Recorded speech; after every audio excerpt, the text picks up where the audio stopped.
الحمد لله رب العالمين والصلاة والسلام على خير خلقه سيدنا ومولانا محمد وآله وأصحابه أجمعين أما بعد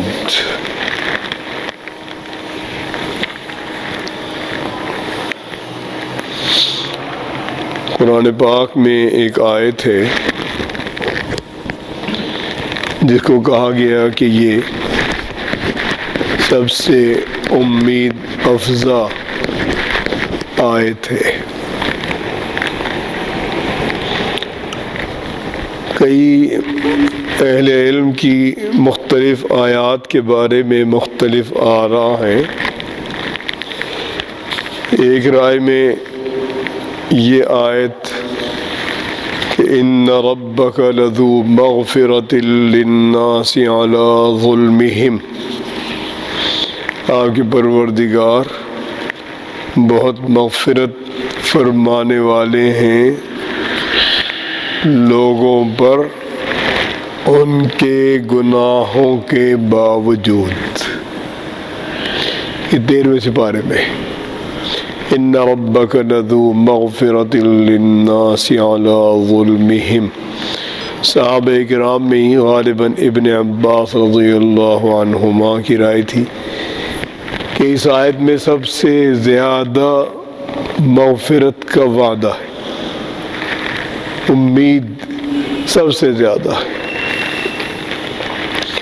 اور ایک آیت 24ویں پارے میں ہے سورہ روم میں،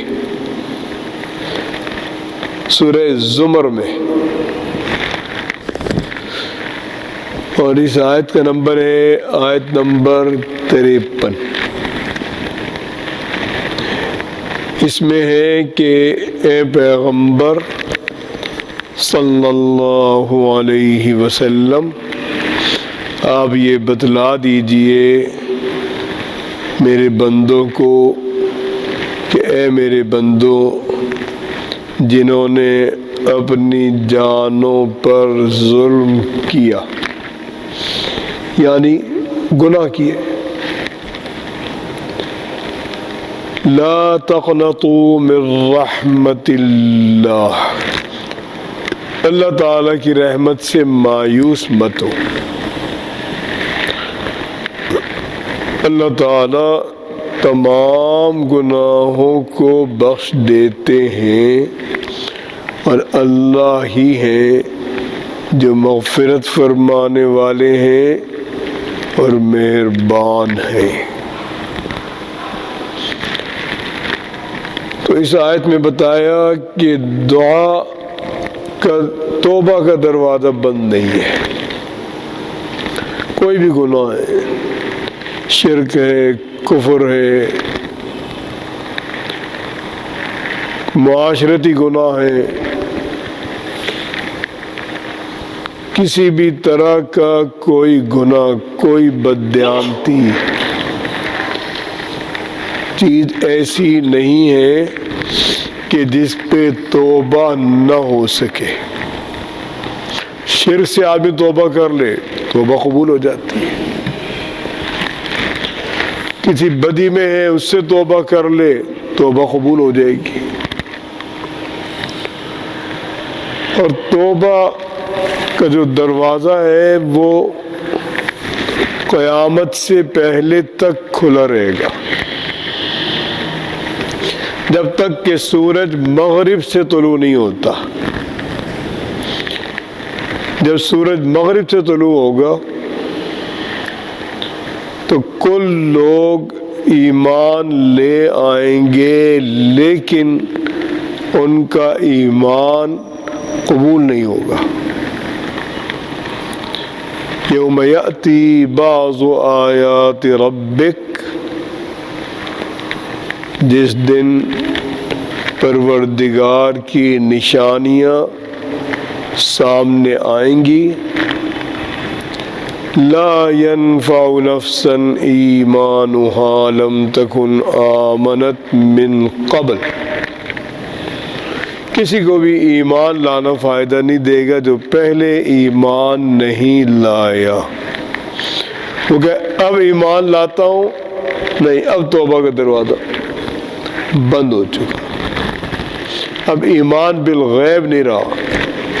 سب پریشان ہو جائیں گے، سب کہیں گے کیا معاملہ ہو گیا، جسے ہم مانتے ہی نہیں تھے، جو ممکن ہی نہیں تھا، یہ کیسے ممکن ہو گیا؟ اور جب ممکن ہو گیا تو اب قیامت قریب ہے، کیونکہ اللہ کا وعدہ ہے۔ پریشان ہوں گے لیکن ایمان قبول نہیں ہوگا۔ ایمان والا ہے لیکن برائیوں میں ہے، بد ہے، نیکی قبول نہیں ہوگی، توبہ ختم۔ یہ اجتماعی ہے، اور انفرادی توبہ کب ختم ہوگی؟ جب آدمی نزع میں آئے گا، جب نزع شروع ہو گیا، آخرت کی چیزوں کا احساس شروع ہو گیا، وہ کہ اے اللہ میں ایمان لایا، اب ایمان قبول نہیں ہے۔ فرعون نے جب حضرت موسیٰ علیہ السلام نے سمندر پار کیا، بحیرہ روم، ان کے لیے راستے بن گئے اور راستے خشک ہو گئے، اور وہ سب وہاں سے گزر گئے۔ فرعون نے بتایا کہ میں نے راستے بنائے، اور 6 لاکھ فوج کے ساتھ وہ سمندر کے پیٹ میں جو جگہ تھی وہاں اپنی فوجوں کی صف بندی کرنے لگا، اور اسی صف بندی میں مارا گیا۔ جب وہ دیواریں جو اللہ کے حکم سے بطور معجزے کے پانی کی دیوار بن گئی تھی، جیسے برف کی بن جاتی ہے، تو وہ جو ہی کہ بنی اسرائیل گزرے، اللہ اور یہ بیچ میں آئے، اللہ کا حکم ہو گیا، وہ سب پانی پانی ہو گیا۔ اس نے کہا کہ میں ایمان لایا موسیٰ اور ہارون کے رب پر، آمنت برب ہارون و موسیٰ۔ تو اللہ تعالیٰ نے فرمایا کہ اب تو ایمان لایا، اور تو فسادی تھا پہلے، الآن وقد عصیت قبل، اب تو ایمان لا رہا ہے، پہلے تو نافرمان رہا، وَكُنْتَ مِنَ الْمُفْسِدِينَ، خرابیاں پیدا کر رہا تھا زمین میں، تو اس ایمان کو قبول نہیں کیا گیا۔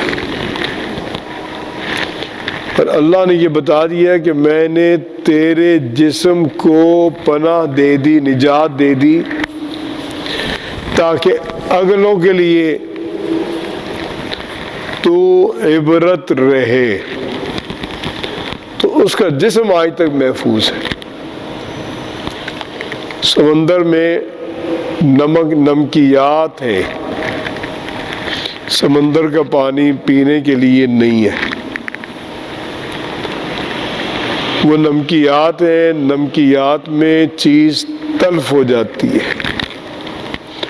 اس کا جسم محفوظ رہا جوں کا توں، دریافت بھی ہو گیا، پتہ بھی چل گیا، لندن لے گئے اٹھا کر انگریز اس کو، وہاں کے عجائب خانے میں وہ رکھا ہوا ہے۔ اور ڈاکٹر منیر الحق صاحب جو MS تھے یہاں میو میں، وہ خود تشریف لے گئے تھے، وہ کہتے ہیں میں نے اس کا جسم دیکھا ہے، اور اس کا جسم اب تک گتھا ہوا ہے، مضبوط جسم تھا۔ 400 سال بادشاہت کی اس نے دنیا میں۔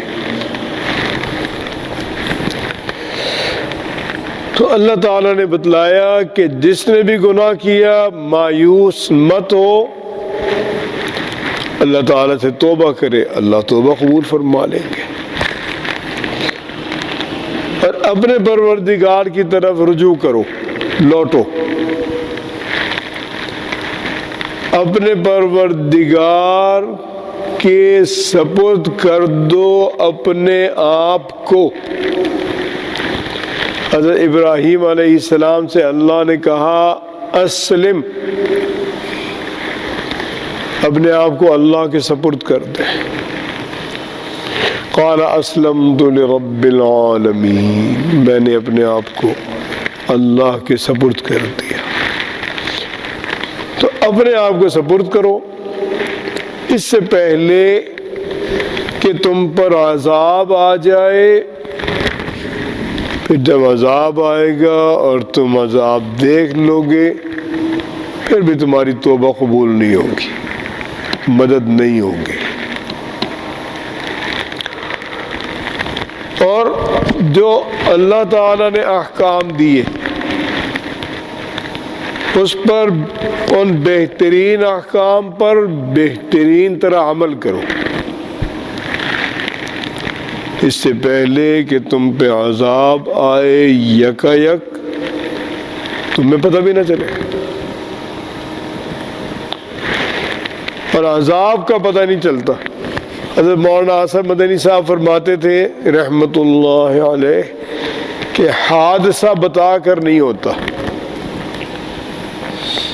عذاب آتا ہے اس کا ہی پتہ نہیں ہوتا۔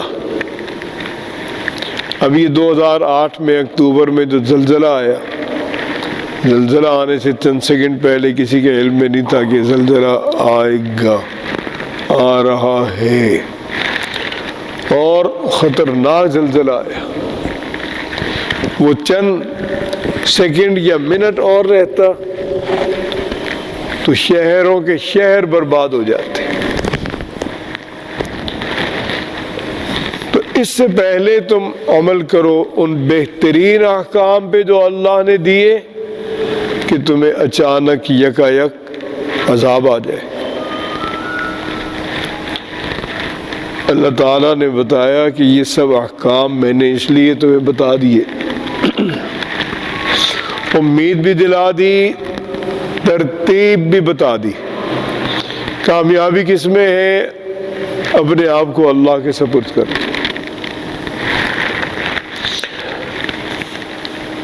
تو کہیں ایسا نہ ہو کہ کوئی یہ کہتا کہ ہائے افسوس جو میں نے گناہ کیے اللہ کے بارے میں، اور میں تو دنیا میں مسخرہ پن کرتا تھا، مذاق اڑاتا تھا۔ جیسے اب اللہ تعالیٰ کے احکام کا مضحکہ ہوتا ہے۔ جو ہماری بڑی کلاسیں ہیں، بڑے لوگ ہیں، 20ویں گریڈ کے 21، 22، 23، اور اسی پائے کے صنعت کار اور سرمایہ دار،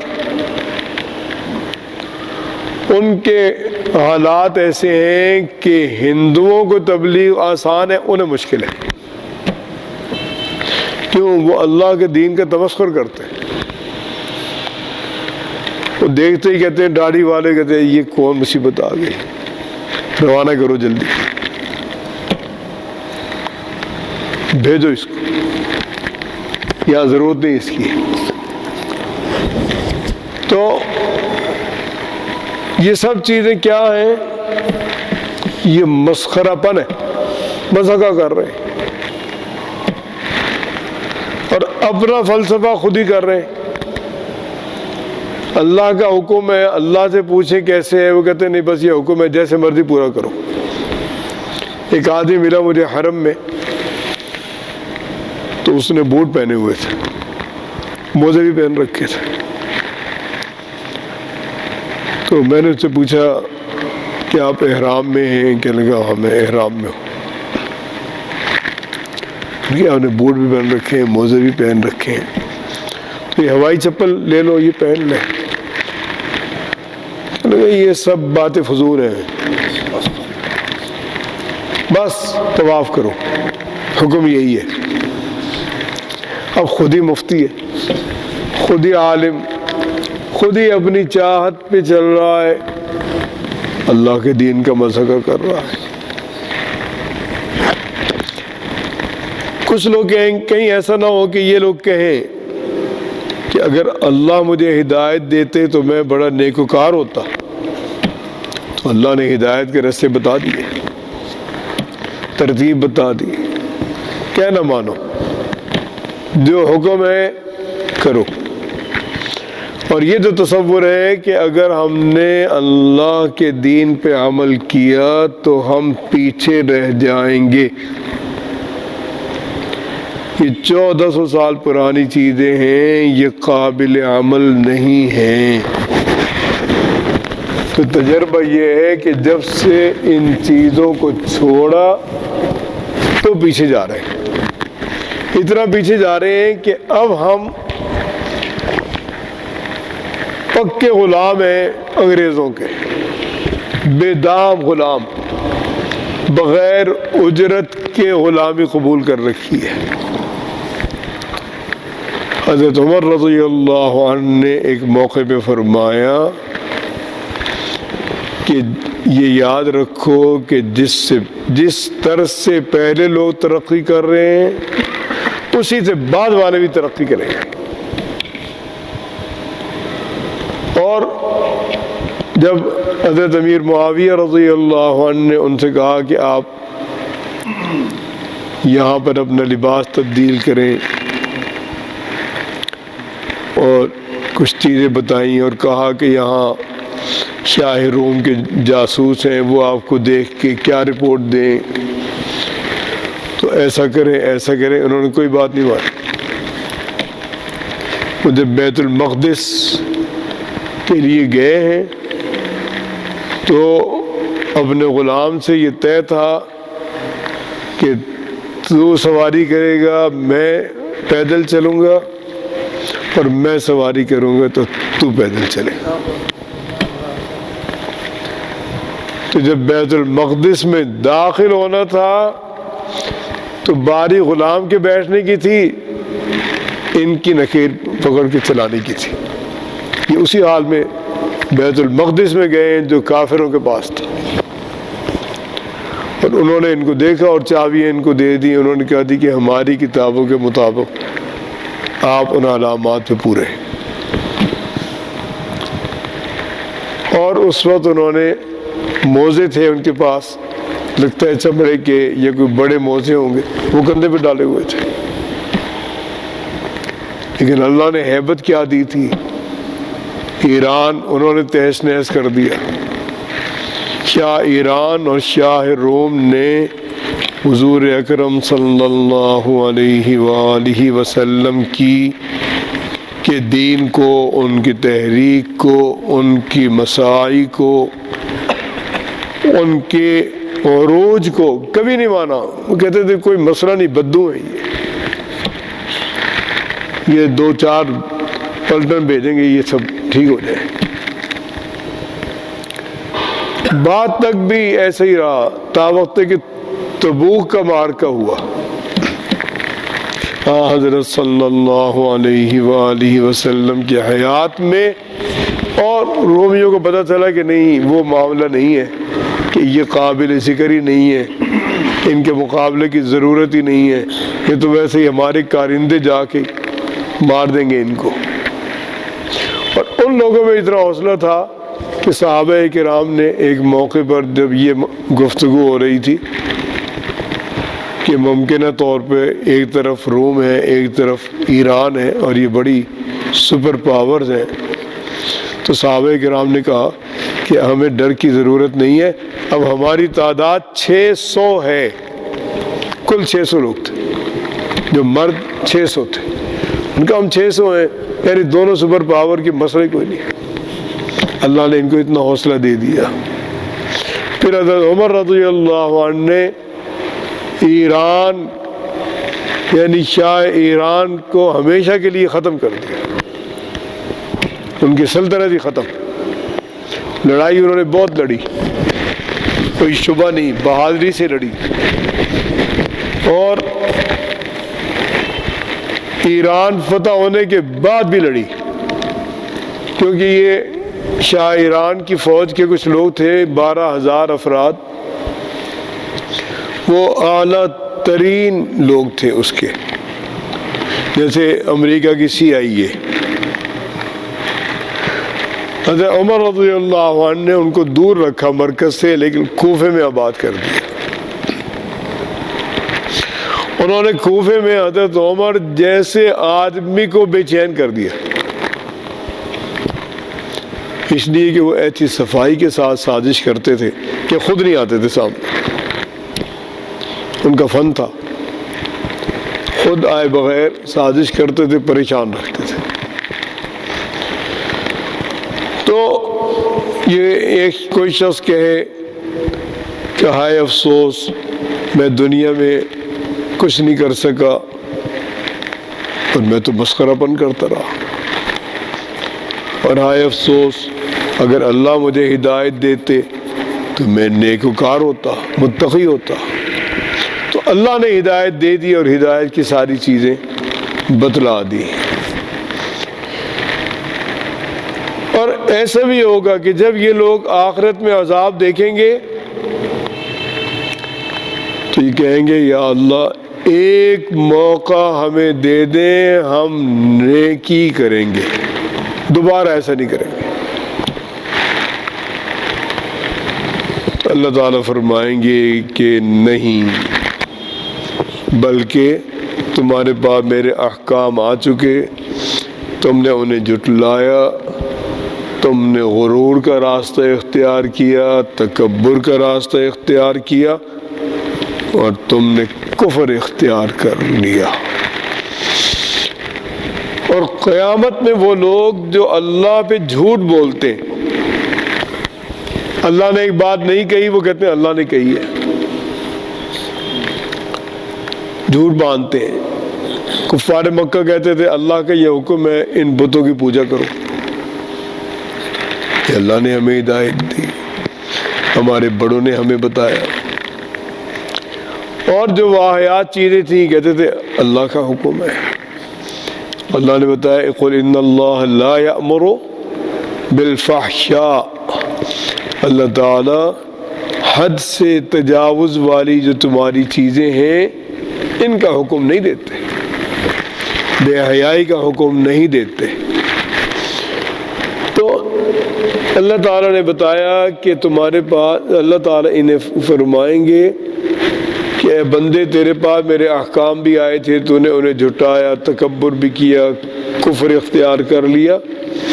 اور اب قیامت کے دن وہ لوگ جو اللہ تعالیٰ پہ جھوٹ باندھتے تھے ان کی نشانی ہوگی کہ ان کے چہرے سیاہ ہوں گے۔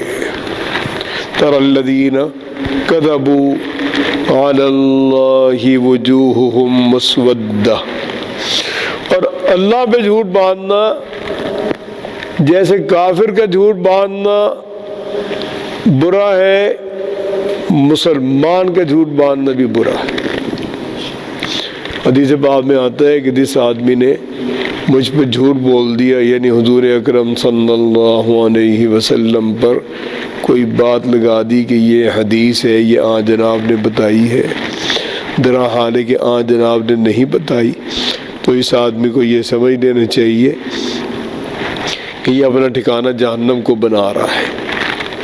یعنی اللہ کے نبی پہ جھوٹ نہیں بول سکتے، اللہ پہ بھی جھوٹ نہیں بول سکتے۔ ایک عام سی بات ہے، خواب ہے۔ ایک آدمی کہتا ہے میں نے یہ خواب دیکھا، درا حال کہ نہیں دیکھا، کہتا ہے خواب میں مجھے یہ بشارت ہوئی ہے، درا حال کہ نہیں ہوئی۔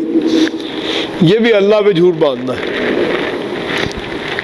کہ چاہے جھوٹ باندھنے والا مسلمان ہے لیکن اللہ کے یہاں اس کو عذاب دیا جائے گا، ایسے چیزیں بتائی جائیں گی کہ یہ کرو جو ان کے بس میں نہیں ہوں گے۔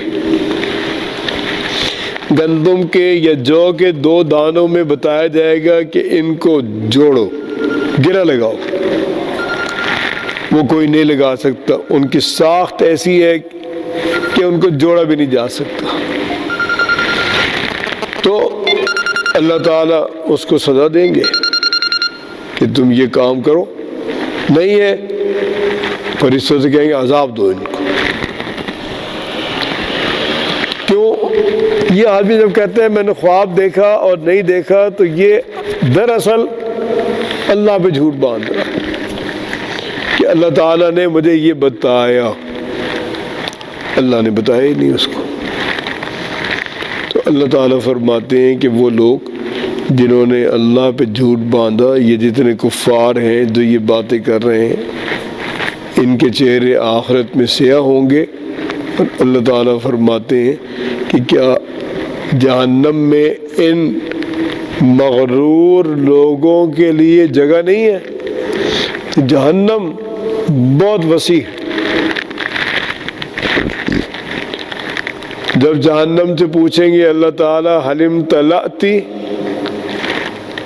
تو کہے گی نہیں ابھی نہیں بھری میں. وَتَقُولُ هَلْ مِن مَّزِيدٍ، کیا اور ہیں لوگ؟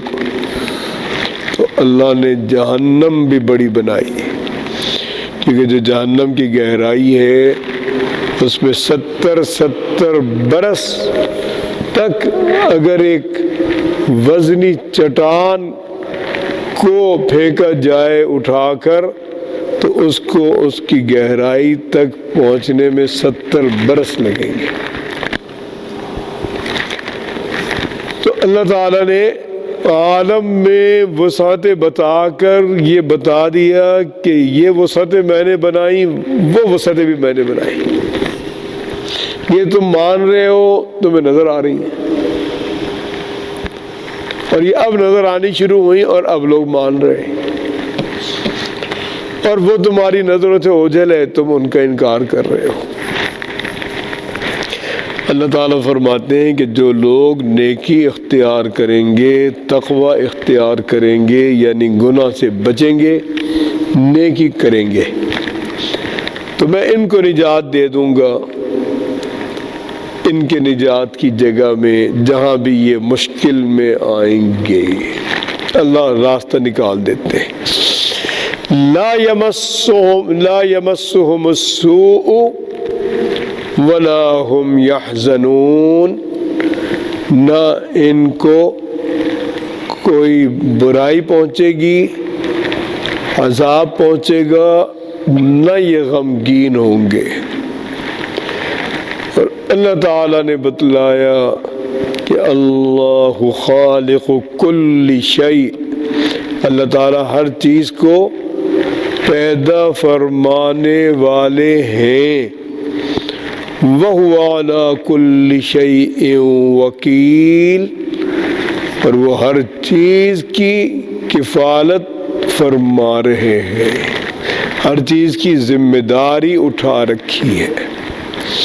لَهُ مَقَالِيدُ السَّمَاوَاتِ وَالْأَرْضِ، اللہ ہی کے پاس ہیں آسمانوں کی چابیاں اور زمین کی چابیاں، سب کنجیاں اللہ کے حکم میں. اور جن لوگوں نے کفر اختیار کیا، یہ لوگ گھاٹے میں ہیں. ان کو آخرت میں جب اٹھیں گے تب پتہ چلے گا کہ ہم بہت بڑے خسارے میں ہیں.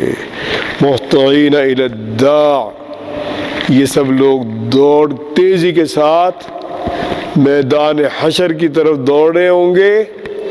یقول الکافرون ھذا یوم عسر، کافر کہیں گے کہ آج بڑا مشکل دن آ گیا، یعنی جس دن کو مان ہی نہیں رہتے وہ سامنے آ گیا. تو اللہ تعالیٰ نے اس رکوع میں سب چیزیں بیان فرمائیں، راہ حق بھی دکھائی کہ راہ حق کہنا ماننے میں ہے، اور یہی ہدایت کا راستہ ہے، اور یہی حضرت ابراہیم علیہ السلام کو تعلیم دی گئی تھی، اور ہم بھی ملت ابراہیم پر ہیں. اللہ تعالی ہم سب کو اچھی توفیق نصیب فرمائے.